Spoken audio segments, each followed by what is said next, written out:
Hello and welcome to this special edition of What's on Your Shelf. I'm your host, Bulure Mike, and if you're joining us today, this is the space where we dive into the fascinating world of books and shelves, because everything on your shelf has a story. We celebrate and explore not just the literature, but everything about it that matters. Today, I'm coming to you from the leafy suburbs of Upper Hill, where I will be talking to Dr. Samuel Kabue. This gentleman is a highly respected disability rights advocate, a scholar, and a policy influencer in Kenya and internationally.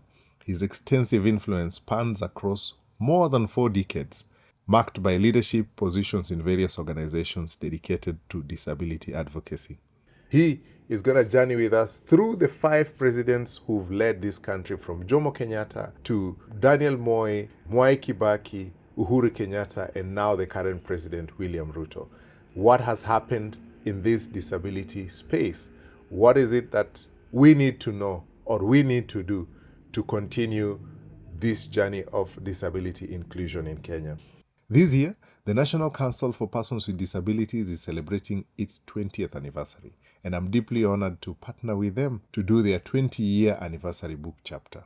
The council was established in 2004 and was hopefully going to be a transformative step towards implementation of the Persons with Disability Act of 2003 that now mandated the government to actively combat discrimination for persons with disability and promote inclusivity. Welcome to What's on Your Shelf.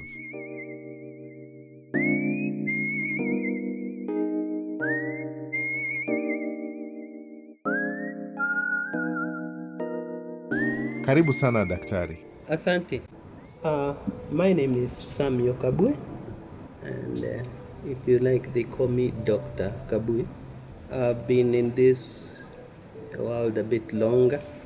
I started by working for the government of Kenya in the Ministry of Education long ago.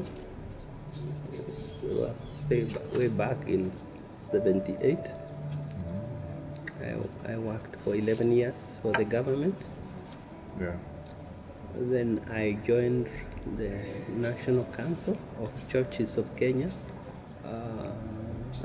I worked there as the director for advocacy unit. That is the department that dealt with the governance and economic justice and human rights.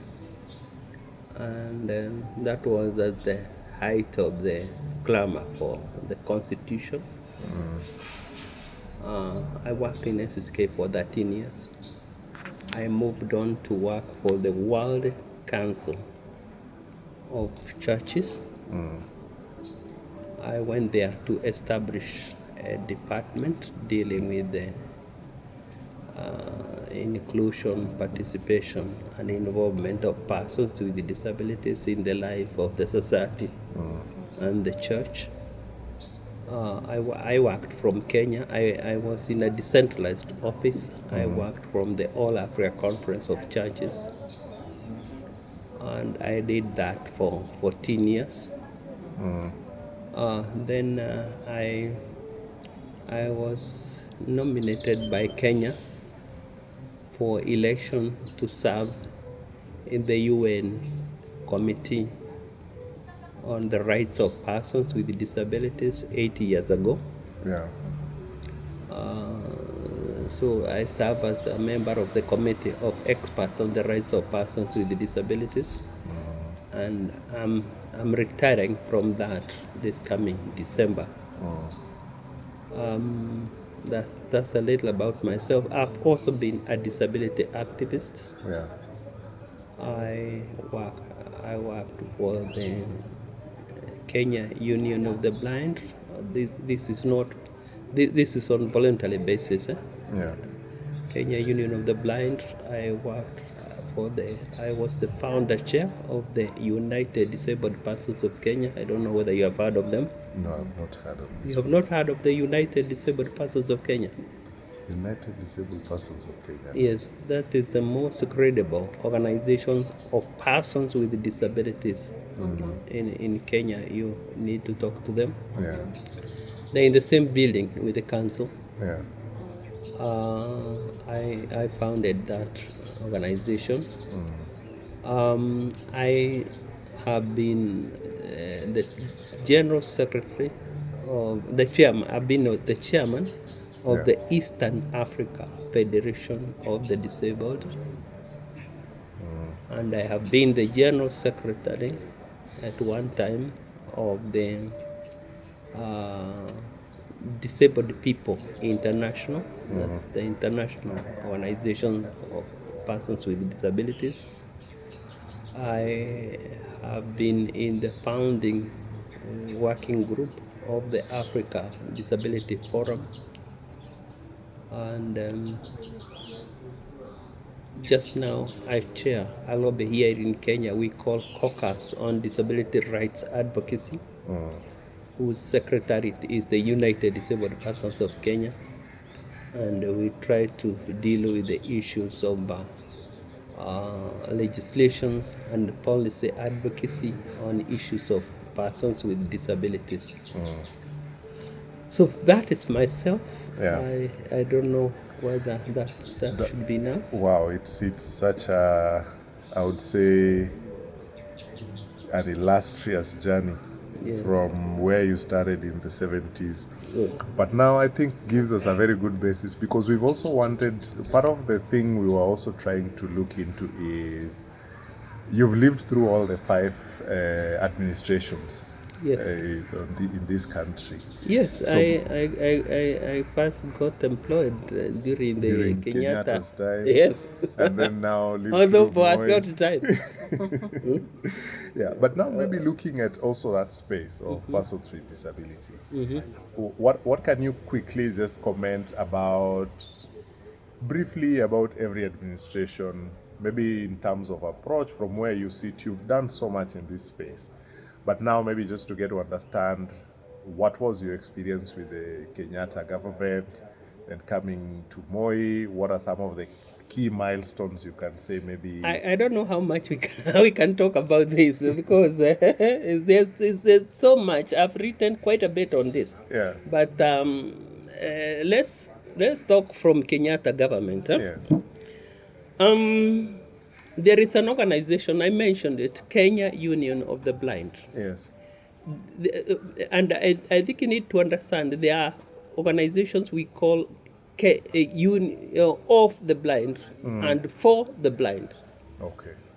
Organizations of the blind are, or of persons with disabilities, or OPD we call them. Organizations of persons with disabilities are organizations that are principally managed, run, and established by persons with disabilities. And their main focus is advocacy for the well-being. In the old days we called it well-being. Today we call it human rights Yeah. for persons with disabilities. Yeah. Then we have organizations, and such organizations include now the UDPK I've talked to you about. We have an organization called Kenya National Association of the Deaf.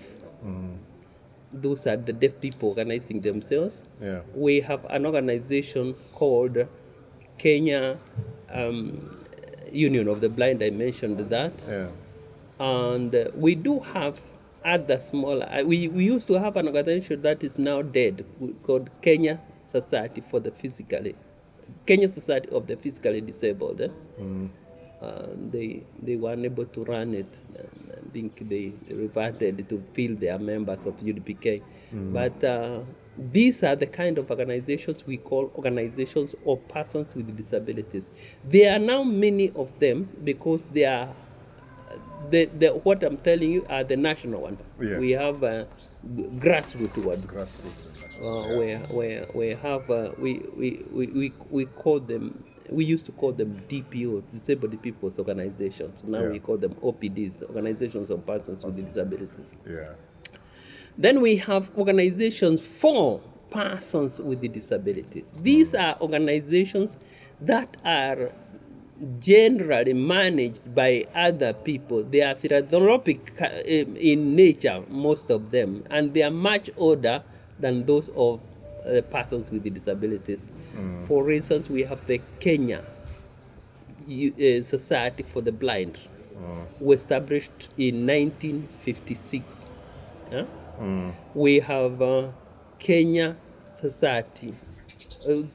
We have Association for the Physically Disabled of Kenya, established in 1959. We have Kenya Society for Deaf Children, established in 1958. We have the CBM. CBM stands for Christopher Breeden Mission, or Christian Blind Mission, a major organization. And we have also, I'm telling you the major ones now in Kenya. Yeah. We have the Sight Savers Kenya program. These are organizations that are working for persons with disabilities. They are not necessarily managed by people. They are not established by people with disability.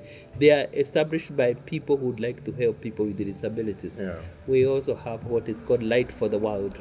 These are the major ones in Kenya.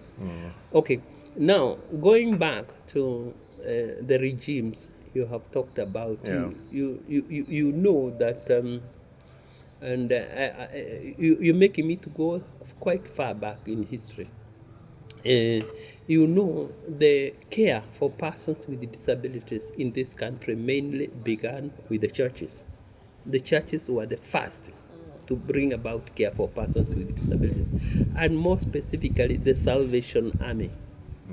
The Salvation Army, during the Second World War, Yeah. a lot of Kenyans were taken to fight wars. Of course, they had nothing to do with, but they were taken. And a number of them by 1942-43 were coming back injured, some of them blinded. And the Salvation Army began a very small rehabilitation center. Yeah. Here in Nairobi, where we have the Salvation Army headquarters on Moi Avenue, you know that place, yeah? Yes, I They see began down a there. very small rehabilitation. But in 1946, they found the need to expand that project because they found other people, younger people in Kenya who had already been blind and who needed some form of education. That's how the rehabilitation center moved from where it was to Vika, where we have now the Vika Primary School for the Blind. Yeah. And that was the initial beginning of this School for the Blind, 1946.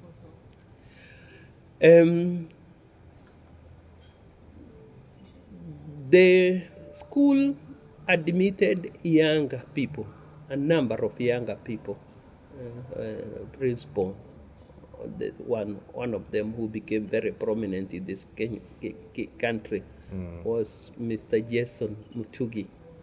He's now passed on. Yeah. No, those are old people, as you can see. And that was also during the emergency in Kenya. So 1956, you know, they had been in school for nearly 10 years, and they wanted to find a way of becoming an organization. They had read about other organizations of the blind that were running in the Nordic countries, particularly Sweden, and also America, the National Federation of the Blind in America. And they felt they needed an association like that, and they tried to register one in 1956, but were unable to, because at that time in Kenya you could not register any society because of the Mau Mau situation. And so what happened is that they established themselves as a library, a books depository, so that they can be able to be meeting there. And they met for quite some time, but later in 1961 it became possible to register, and they registered the first organization of persons with disabilities in Kenya. 1961. Of course, the process began as early as 1959. Yeah? Now, this group Yeah. was people who were very psyched about what was happening in the country. Yeah. And when Kenyatta came from prison, Yeah. groups were coming to see him Yeah. in Katundu. 1961, 62, different delegations would go to see the new man who was to be the head of the state in Katundu. And this group went to see Kenyatta. They organized themselves and they went to see Kenyatta. And Kenyatta promised them that he will remember people with disabilities when he comes to power. Yeah. Yeah. And then it happened. He came to power in 1963, December. Of course, he became the prime minister in 1963, June, you remember? Yes.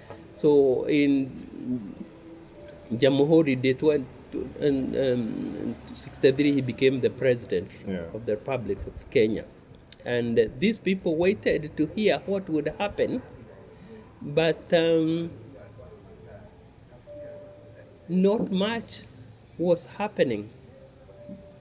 And they decided to go and see him again. But now he was not the man from the prison who anybody could see. He was not the guy in Gatundu anymore. Yes, he was now the big man, the president. Yeah. So it was almost impossible for them to get to see him. Yeah. And they decided to protest. A lot of them were living in Eastlands. So they decided to protest and they took a rope. One person who could see a little was ahead and the others held on the rope, and he led them on a protest along Jogo Road, Randis Road. And when they reached the railway station, you know, where the matatus, yes, they were intercepted and by the police, and they were interrogated on what they wanted to do. And somebody actually came with a police lorry and was cheating them that get into the lorry will take you to him, but they wanted to take them away, but they were too clever to be. So they sat down on the road. And of course, there are not as many vehicles as there are today, but they still closed the road. News reached Kenyatta in Harambee House of this protest. Yeah. And he sent his assistant minister, Agwin Kodek, to go and find out what they wanted. And he went, they had a memorandum, and they told him what they wanted. He went back, leaving them there, went to Harambee House and told the president and gave him the memorandum. And they were told to select 3 of them to see him the following day. Yeah. That happened. We are talking of now 64. 1964. Yes. Might you remember maybe dates on that, or maybe like would you maybe put a date to it, or maybe? No, I can't remember the exact date. Okay.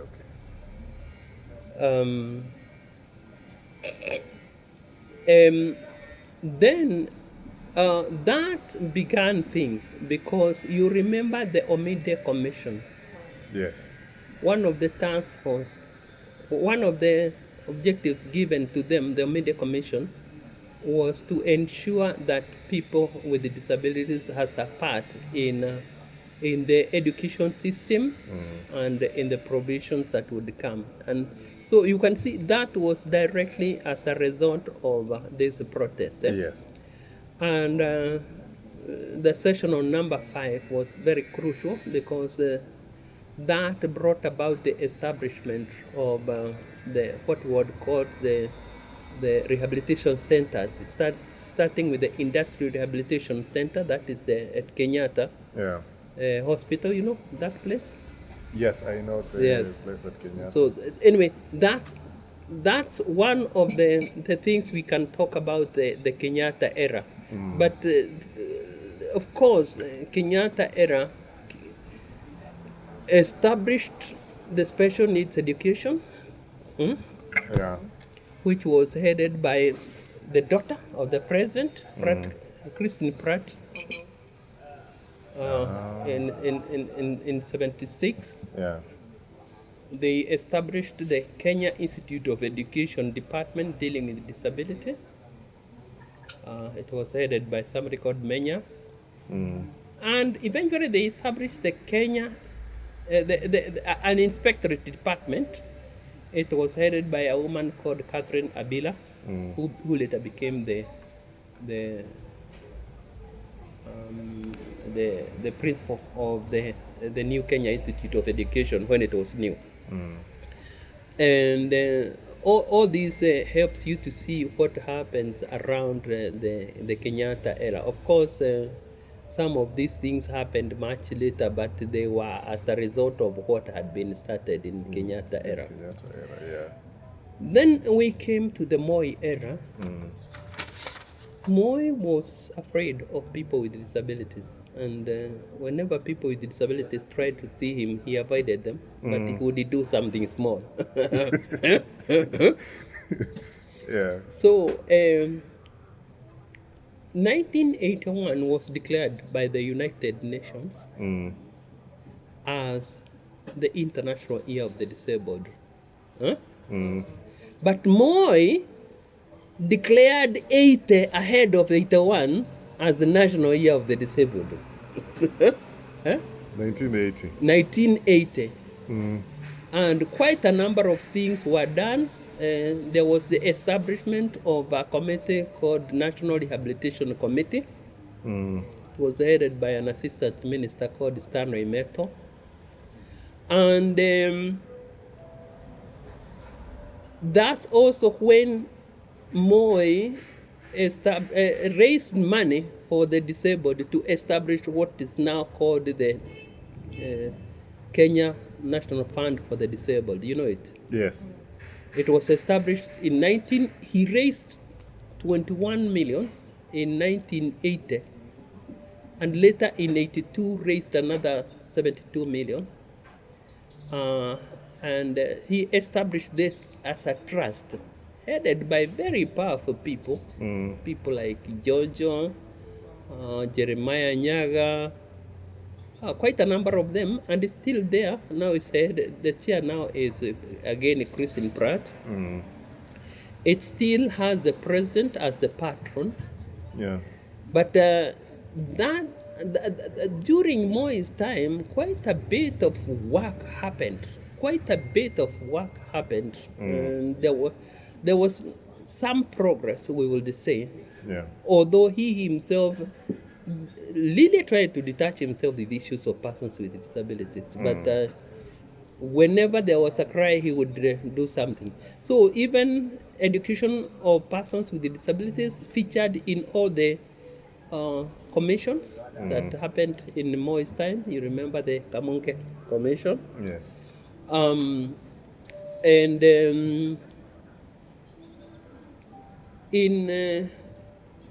the movement of persons with disabilities was also becoming very strong. In the International Year of the Disabled, came and went and was found not to have had a lot of impact by the UN. And so they declared a decade for persons with disabilities, 83 to 92. And in order to run that decade, they came up with a document called the World Program of Action. And the World Program of Action was the first document that talked about equalization, treating people with disabilities on equal basis with others. And the World Program of Action was to be implemented in Kenya during Moi's time, but very little was done on it. The UN later discovered that the World Program of Action was really not working very well. And they came up with another document called the Standard Rules on Equalization of Opportunities for Persons with Disabilities. That was in 1992. But as I said, we in the disabled program in Kenya, we had started to be strong. We had, I told you, the Kenya Union of the Blind was the first organization of persons with disabilities. Yeah. The deaf people organized themselves in 1976. The the Association of the Physically Disabled also organized themselves. No, 86, not 96, 86. The same with the Kenya Society for the Physically Disabled of Kenya. And in 1989, we decided to join together and be a bigger force. And that's how we came up with an idea of United Disabled Persons of Kenya. We are now talking of still Moi's era. Yeah. And the United Disabled Persons of Kenya, we started thinking of areas to improve persons with disability. It didn't take off in 1989 as it was started, because the three organizations, NISU was more engaged in, looking after their own organization, and there was no good coordination. So the NCCK had established a disability department, which I was in charge of. And we decided to bring these organizations together. And we brought them in a seminar in St. Paul in Limuru in 1989. And we came up with quite a number of recommendations. As a way of implementing this recommendation, one of the things that we said, we need to, build a strong organization of persons with disabilities that is strengthen the United Disabled Persons of Kenya. And also we need to look at the laws of Kenya and see how they addressed issues of persons with disabilities. And by the way, some tea had arrived. The tea is here already. So where's my tea? It's here. Can you put it in the cup? Yes, I can put it in the cup. I don't know how I'll talk and speak to you. Wewe dawa yako hukuuliza mtu akiwa hapa. Sasa nitaenda kuambia. Atakuja tu. Hawakuja. Si ungewaambia walipoleta chai? Walileta maji? Bado kwanza niende niwaambie. Hapana, ndio watakuja. So, you take sugar? No sugar. No Okay. sugar for me. Na wewe umepewa yako? Yangu iko. Do you take a break? Do you take a short break? Personally, I don't think I need. I like the journey that you're taking. Okay. Yeah. So we had several meetings over this. We had a group to strengthen the organization, and we had a group made up of people with disabilities who are lawyers to deal with the issues of the law. And we realized that we cannot do much. So we approached the University of Nairobi. At that time, the person in charge, the dean, was Ojwang. You know Ojwang? Yeah. The man who was in the court of the Supreme Court. The Supreme Court, yes. He's what is his full name? I'm forgetting his full name. Anyway, Professor Ojwang. Yes. We approached him, and he gave us a person to work with, a woman who was a junior lawyer in the department, called Kameri Bote. And we started working with Kameri Bote, and we decided that this issue is bigger than a small group. And we decided that we were going to have to find a way of bringing the big people into it. So I told you I was working with the National Council, of Churches of Kenya. And I approached the General Secretary, and Samuel Kabue, you know him, he's now NCIC.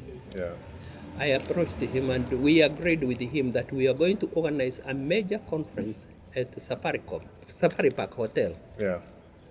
and to discuss law and persons with disabilities in this country. And we had to invite the key people who could help us in this. Yeah. So we decided that the meeting was to be opened by the then Minister for Culture and Social Services. That's where disability used to be. It was a man called James Njiro. And at the closing, we were going to invite the Attorney General, Amos Wako. This was a very successful workshop. We had very good recommendation to Amos Wako, and he was very impressed with what we were doing. Yeah. And only 2 weeks after, I got a letter from Justice Okubasu. Justice Okubasu was at that time the chairman of the Kenya Law Reform Commission. Yes. We got a letter from him saying he's been asked by the Attorney General to work with us in regard to reforming laws relating to persons with disabilities. Yeah. And we were very happy. We thought that was a great success. So he asked us to give 12 names of people who could serve in the task force to review laws relating to persons with disabilities. Yeah. We gave them 12 names. They went and dropped 6 and put their own 6. We didn't mind that. The chairman of the task force was a guy, a judge. He's now dead. Justice Daniel Aganyanya. And of course I was a member of this task force, and we went round this country collecting laws, collecting information on what people would like to see in a law that addresses persons with disabilities. We did this for 3 years. Yeah. And we came up with a very big report. But we did not come just up with a report. We also came up with a draft bill. A draft bill. And this draft bill, the Attorney General seemed to have been a lone player. It was very difficult to get it through to the government to be a law. And the Attorney General, Amos Wako, you may probably not know, he has a person with a disability in the family. So this may have, but don't note that anywhere. Yeah.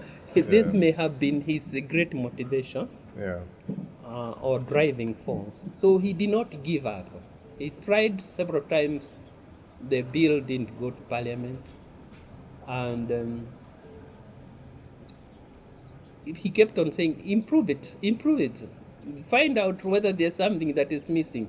For nearly 3 years, we did that. So finally, the government changed from Moi to Kibaki. Yes.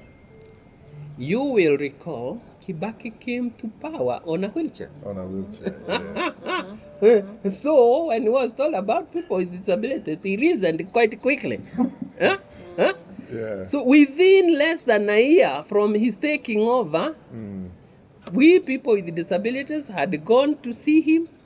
We had presented memorandums, and he had instructed his minister in charge at that time, it was Barara,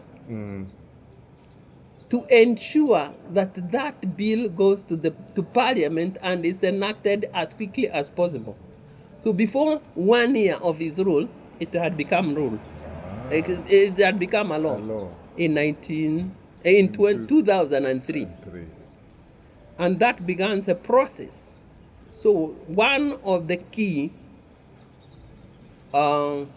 provisions of this law was to establish the National Council for Persons with Disabilities. Yeah.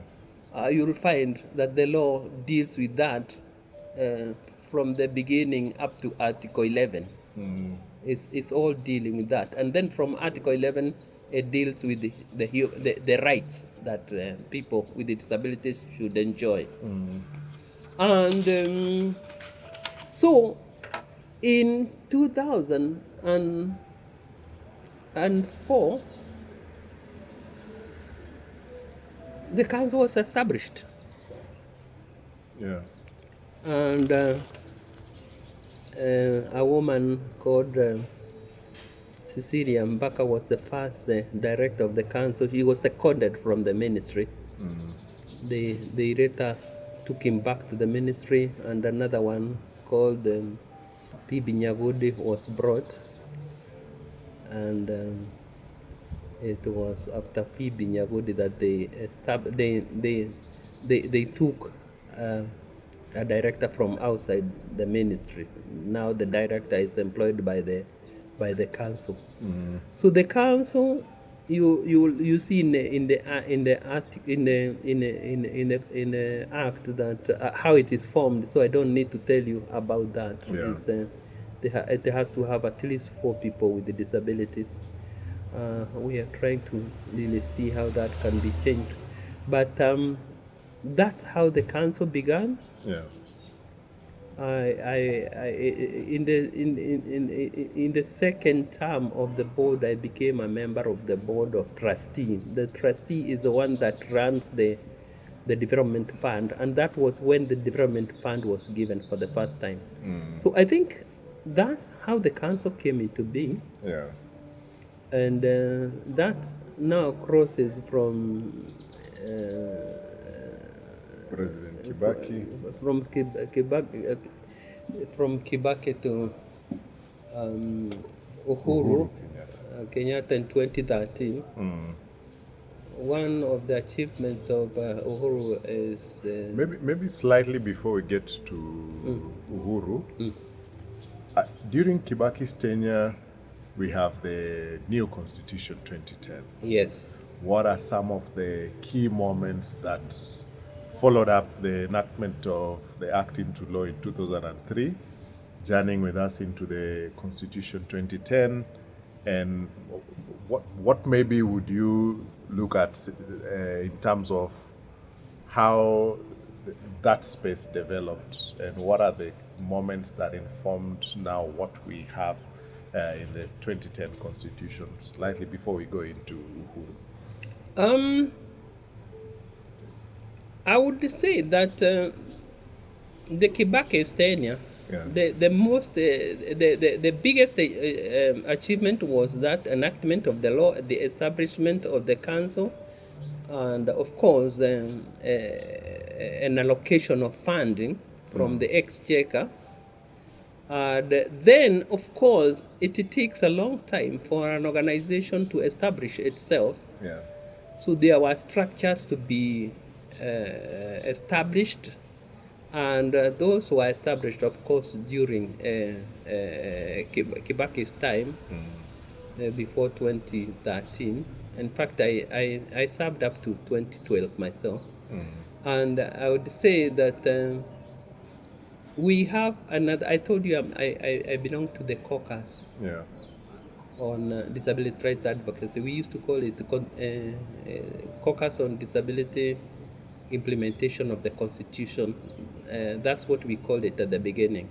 And here the United Disabled Persons of Kenya worked very closely with the council in reviewing the bills, the laws that were coming to implement the Constitution.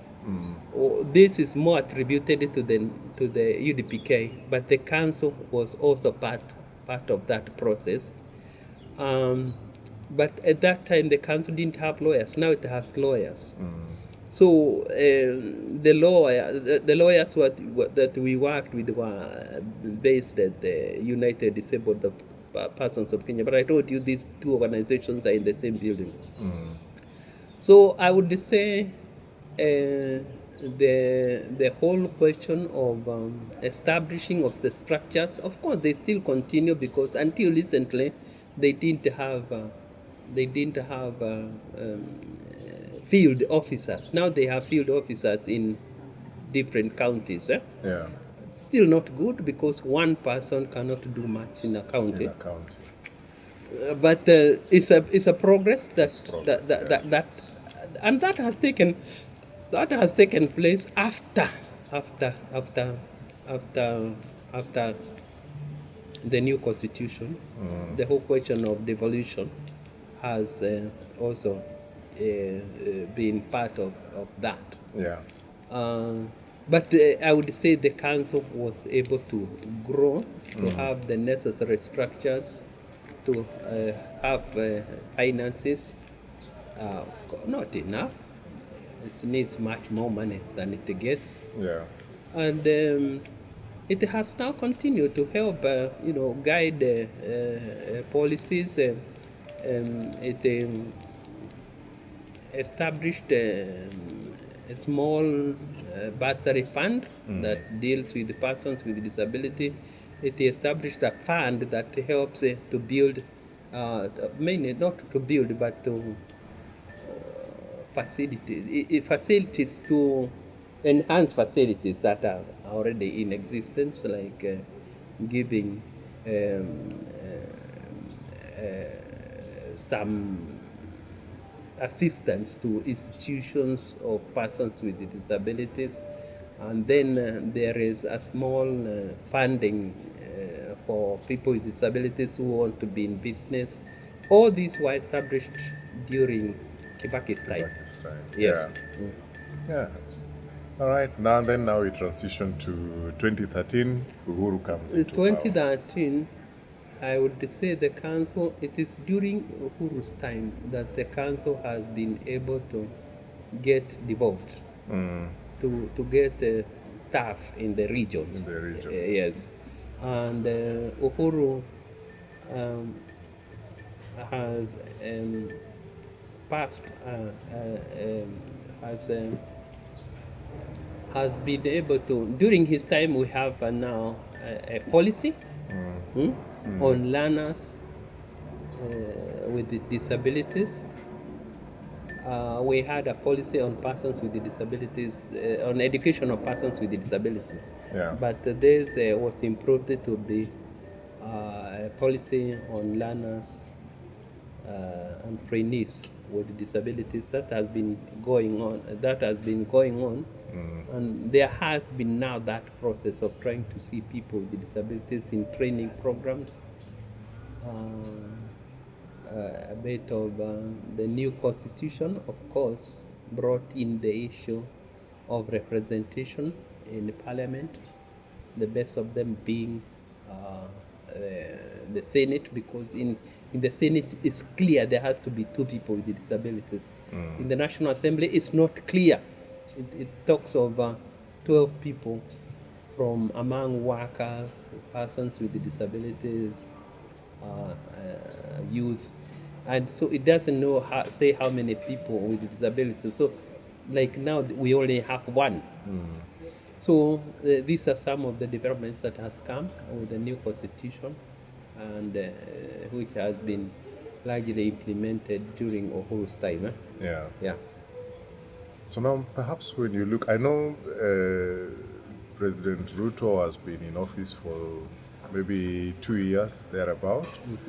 What are some of the things you would wish from a presidential space that can help influence where this whole conversation is going for persons with disability? Because number one, yes, we have a law pending in Parliament to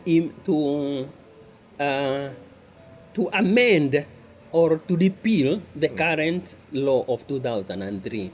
And this law is bringing in the issue of the Convention on the Rights of Persons with Disabilities, which was adopted in 2006 before that law, and also to bring in the issues that have come up in the new Constitution of 2010.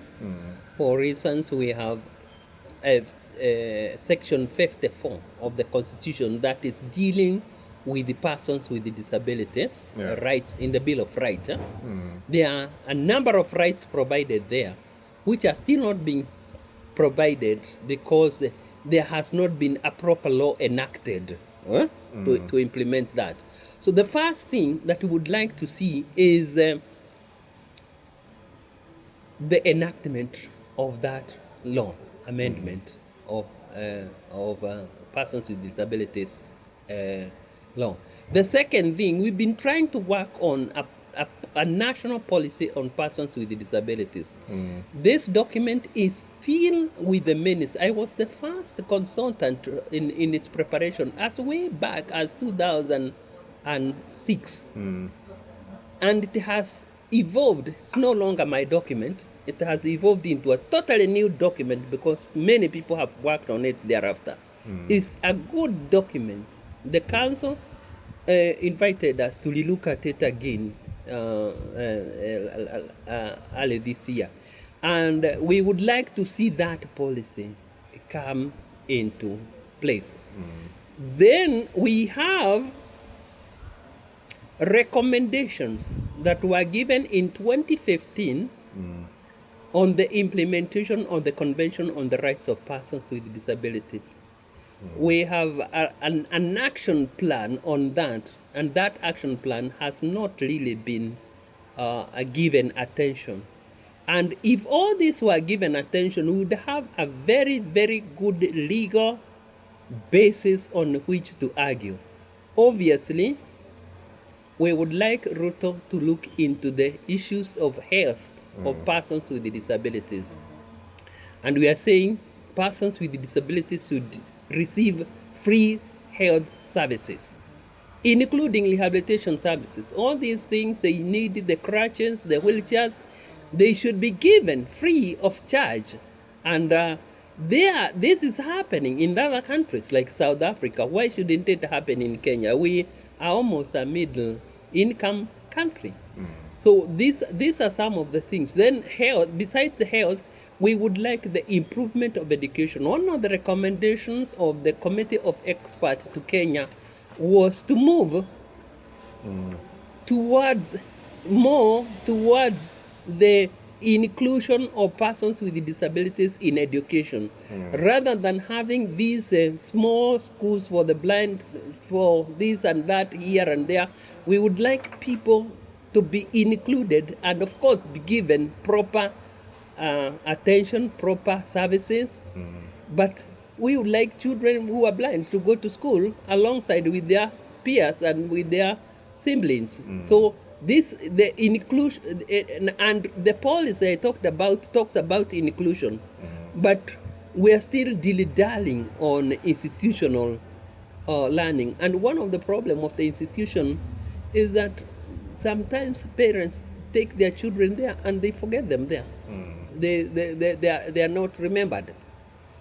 Sometimes they get very poor level of education, and when they are on their own there, people don't know that they are receiving the same kind of education like other people. So these are some inclusion education is facilitation of inclusion of education is something that we would like Ruto to deal with. Section 54, clause 2, provides that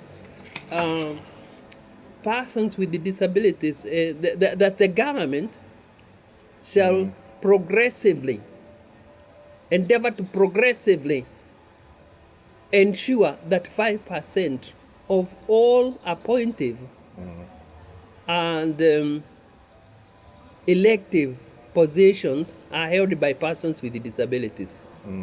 Particularly in the appointive, we've been talking so much of the 2/3 gender rule, but 5% of persons with disabilities is in the constitution, but nobody's talking about it. So we would like to see that happen, because that would really ensure that if you are having 51 PSs, at least you should have at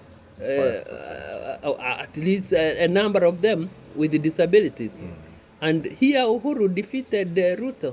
He had Josephta as a person with a real physical disability who was a PS, and she did 2 terms of Uhuru's time. Yeah. Ruto sacked her. So these are some of the things that we would like to see this government do. Of course, there is also the social protection. We are aware that even with the best provision, quite a number of people with disabilities will not be able to get to a position of being employed and having a paid job. So we are saying we need to strengthen the social protection. Just now, the social protection, the cash transfer we have is of people with severe disabilities. That's people who need attention almost 24 hours. But how much it is? 2,000 shillings a month. That is nothing. Remember, that person who is caring for that person is not having a job. Yeah. So he or she also needs to be compensated for the time he's looking after this person. And this person needs not only to be given free medical service, but he also eats and dresses. Yeah. So we need a better social protection for people with disabilities who do not have any other form of income. Are we together? Yeah. Otherwise, these are some of the areas that I would highlight: employment, health, education, and social protection. And social protection. Yes. Nice. And now maybe I want to look at now Kenya and the rest of the world. Looking at Africa, looking at the rest of the world. How would you place Kenya in this journey of inclusion and diversity for persons with disability? Also now looking at the various conventions that also you've ratified. How are we doing when you look at Kenya from an international scope? Kenya is seen to be very progressive. The reason being the legal framework. Yeah. It has got a very, very good legal framework. Yeah. But when you read about this from outside there, you may think this is heaven. The implementation, we need an implementation mechanism. Even for this 2003 Act, there are so many things that have not been implemented, even though we are saying it is outdated. Are we together? Yeah. You'll find a law like the Employment Act provides for non-discrimination in employment of persons with disabilities. But we don't see that in practice. Yeah? You find like a law on the Kenya National Commission on Human Rights, or the National Gender and Equality Commission, will provide that there should be a person with a disability in the commission. It's not always adhered to. In the past it was. Like now, the Kenya Human Rights Commission doesn't have a person with disability. Of course, the Gender Commission has. So I have talked of the Section 54 on a progressive realization of 5% employment. You know, when they see that in the Constitution, they think we are very highly placed. This is why Kenya was selected to be a host of what was called Global Disability Summit in 2018 in London. It was co-hosted by Kenya and UK and the International Disability Alliance. Because outside there, we look like we are doing very well, but our laws are not implemented.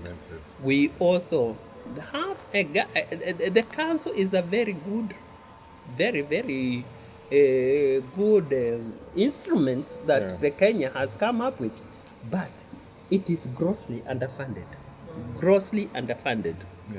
And for the last 5 years, the budget has been decreasing instead of increasing. So these are some of the things. So, but that said, Kenya is ahead of many of the African countries. You know, it's good to give credit. But should we be comparing ourselves with the poorer countries? South Africa is much better than Kenya. Yeah. But should we be comparing ourselves with the poor countries like Malawi, Burundi, Rwanda, huh? and Tanzania? We should be much more ahead. Yeah. Huh? Yeah. So I think that's what I would say. That on the outward, Kenya is seen to be very progressive because it has a good legal framework. Legal framework. Again, Kenya is talking about persons with disability. The disability agenda is there in many of the discussions. I talked to you about the good example of a Senate where we know there was be a woman and a man with a disability. We would like to see that also happen in the National Assembly. Yeah. And why it's not happening in the National Assembly is because that clause is, I can't remember whether it's 92 of the Constitution, that clause that provides that there will be those 12 members has not been enacted properly in the law to specify. Are we together? Of that number, how many? Yes. Yeah. We have the County Government Act. The County Government Act specifies. But we still have counties that are not adhering to it. We have now more than 17 counties that don't have a person with a disability, despite the act specifying. So this is what I'm telling you, that we have a very good legal framework. Yeah. But the implementation is a problem, and I don't know whether the council, and I have talked about this to Aaron, could focus itself to be a supervisory agent to guide on the implementation of the existing framework. And I think that would be a better role than giving small bursary here and there. You see, they would be saying, well, now here we have a constituency bursary. Can you ensure you have a certain percentage for persons with disabilities? Yeah. We have scholarships at the government ministry. Can if the council would be given that role, it would serve more people than it is serving now. It could look at the Employment Act. What does it say? How do we make the Ministry of Labor implement that? How do we make the Ministry of Education implement the inclusive education that they have committed themselves to? I would think that would be a stronger role for the council than the council running around registering persons with disabilities. I don't tell them I said that, but that's my opinion. Yes. But maybe when you look at the private sector, what would you say about the same time frame? Because I'm sure we've focused so much on the government side of the progress made. But what would you say about the private sector? The private sector is doing well, but private sector depends very much on who is the CEO, because the law is not clear. Although we have talked of 5%, the law is not enforceable. It says endeavor, but we have very good examples of private sector which have decided to go out of their way and to do even better than the government. Yeah. The first one is the Safaricom. Safaricom committed itself in 2018 GDS to reach the 5% employment of persons with disabilities. At that time, they had 1 point something percent. Today, they have more than 3%. I can't remember exactly how many. And Safaricom has been organizing forums with other private sectors Coca-Cola, the Standard Banks, Yeah. and others to influence them. And so Safaricom is doing very, very well. So what we need to do in private sector is greater awareness Yeah. is needed, and we also need to ensure that the law that if you employ 20%, 20 people, one of them should be a person with disability to be adhered. And if you cannot, you have to pay into a fund that would, create employment for persons with disabilities. Yeah. Yeah. So, but now maybe when you look at behavior, let me talk about our how we've been socialized as a people. How would you say we are doing as far as persons with disabilities I concerned? think in the last 30, before 30 years ago, let me say before 1990, there was very little awareness. Very little awareness. And I think the public now generally hear more about disability than they used to. And today, if you meet with the people, they will not say we have never heard of people who are blind. So a measure of awareness has been built around that there is existence of persons with a disability. Yeah. But in as far as their capability, in as far as their human rights issue are concerned, a lot still needs to be done. Yeah. Yes, some people think they are there and they should be helped, but people with disabilities think we are here, we have got the gift of being like anybody else, and we should be involved in the give and take, Yeah. not just to be on the receiving end. Yeah. Yeah. But maybe now, as we conclude, you're retiring later this year. It's been a great experience to hear from you the work that has been done. But what is your hope for the future? What would you desire to see happen next as you pass this baton to maybe the next person who picks it from you? I would like to see, and I think a lot of my hopes are well placed in the new amendment law that we have come up with. I've been part of the people who have been developing that law. I think it touches on every aspect of life that we would like to see improved. But I would like to see a situation where persons with disabilities have jobs, as long as they are able to work, and those who are unable to work are provided for in social protection.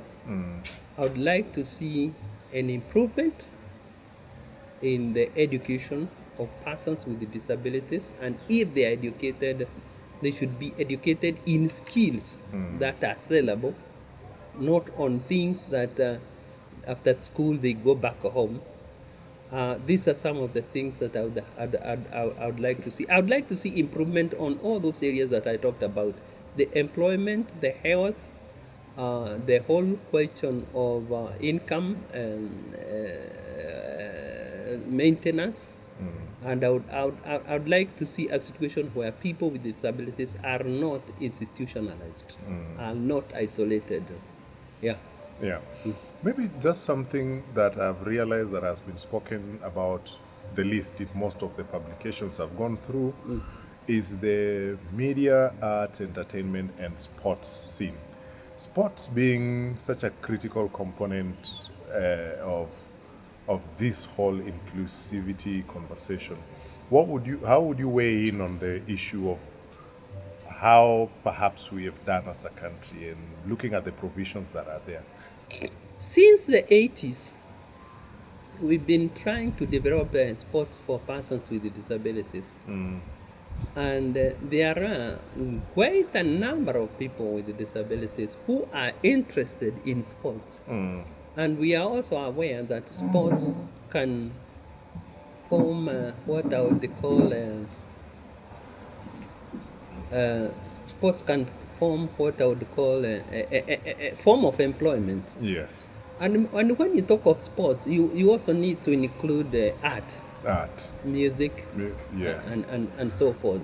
Yes. But these are areas that have not received a lot of attention. But there are small organizations of sports that are struggling to build themselves and to work out the possibilities of building a career in sports. And of course, we have had a few people. We have had people like Henry Wanyeke. You have heard of him? He was, Yes. The marathoner. The marathoner. Yes, we have had another guy who was blind from 10. But the problem that we have, and I want you to note this, we talk of equality, or equity if you like. Yeah. You find a marathon like the standard marathon. I don't know what's happening now, but when the standard marathon began, I was very, very involved because the money was going to go into eye care work. Yeah. We were very disappointed because the wheelchair user who goes into the marathon and wins is given 150,000. The other person who wins is given 1.5 million. We find this totally unacceptable. You put so much effort with your hands. Yes. And then the other person gets 10 times. 10 times. Yeah? So, yes, the promotion of sports is necessary. There has been effort, but much, much more needs to be done. But now, Daktari, when you look at the world of publishing, people with visual impairment heavily rely on Braille. How do you say technology has impacted this space, and what in your experience have you seen over the last couple of years? The point is, Braille is very important because it's the only non-technological form that a blind person can output, write, and read back. But today, especially people who are at, and it's totally necessary for children, young children, to learn Braille. But for most people now who need wider reading, Braille cannot help. The use of technology, then you have technology that you can go into into either audiobooks or e-books. Like there is a library in the US that is called Bookshare that provides books, free books to blind people. You register and this material on all topics. So if you are doing a PhD or you are doing whatever, you can get enough material online. So our university students, we may not necessarily encourage them to look for books in Braille because Braille is bulky. It's bulky, very, very bulky. But you carry a laptop like this and you are carrying the whole library. So we are encouraging proper use, and of course we have now Bureau of Standards has come up with standards on ITC,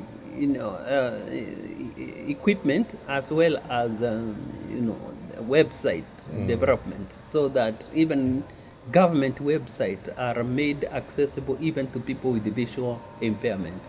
And this is what is happening today. When I studied my master's degree in first degree and master's degree, that is in the 70s and 80s, we had difficulties because the only way you could read the library books is to get somebody like you sit and read it out to me. And so even for me to go and sit library and select the material, the passages I want in the book is very difficult. Either we had ladies who are wives of diplomats and who are idle in Nairobi who would volunteer to come and read for us, or they would read for us on cassette. You have to either read the whole book. Now you can select what you want to read. Those days were difficult. In fact, I cannot imagine how we managed. But when I went to England to do a second master's degree, I was introduced to the computer, and that was the first time I was able to write my dissertation in full without anybody's assistance. Otherwise I would type on a typewriter, and because I make mistakes here and there and I cannot see to correct them, I have to take it to another secretary to retype it. So technology has liberated especially blind people to a very great extent. And I studied theology later in life, and I took notes on a computer like this, and I wrote my exams on computer like this. I read all my materials on a computer, and that's the power of technology. But now when you look at Kenya, perhaps you've mentioned that you accessed this material for the first time when you went to England. But now, locally, how would you say... Things have changed also in Kenya. From the mid-90s, a lot of adult people, particularly university graduates who have gone through our universities and are working, are using the same technology. But I have a friend of mine who is now an associate professor. He's called Reginald Oduor. Oduor told me for many years he worked in the university as a lecturer but could not be promoted because he hardly could produce his papers. But when he got into technology and learned it and is able to do all his work on his own, he was promoted to a lecturer, to a senior lecturer. Now he's an associate professor. Because of technology. So if you are so limited that you can only do things that are read to you, then you have a problem. There was a time I was asked to go and be a teacher in St. Paul's. But when I thought of how to mark the students' script, I declined that job. But today, Oduor tells me he makes his students write their work on a computer, and they send it to him, and he now can go through it on his own. That's what technology has done for us. So the student has to write their work on a computer, and then you put it on your computer and read and mark for them. You don't need to be helped to mark. So I have a number of people who are now lecturing in the university. That is one of the other one is Lawrence Mute. He's doing the same kind of thing. In fact, Lawrence teaches from home. He teaches online. So these things are happening, and technology has revolutionized. And Kenya, we have moved. We are quite ahead especially in the use of technology. All right. Thank you so much, sir, and we really appreciate. We wish you the very best in your next couple of steps. But above everything else, we are so grateful for today. Asante God sana. bless you. And that marks the end of my conversation today with Dr. Kabue, who, despite being visually impaired, has done massive work over the last 40 plus years in this space of disability inclusion in Kenya. We really, really appreciate the time that he took to spend with us to enlighten us on how much work has happened in that space. But what is it that has stood out for you? Feel free to reach out to us. Feel free to let us know what your thoughts are on the comment section. This has been a special episode of What's on Your Shelf, and having hosted Dr. Samuel Kabue, and hopefully me and you are able to pick some words of wisdom from him to see what we can do to influence that space. But thank you so much for joining with me to the very end. I've been your host, Mulure Mike, and remember, What's on Your Shelf has been brought to you in partnership with Kenya National Library Service and also Nuria Bookstore, who've always journeyed with us over the last year as we look into the future. Thank you so much, and see you again on the next one.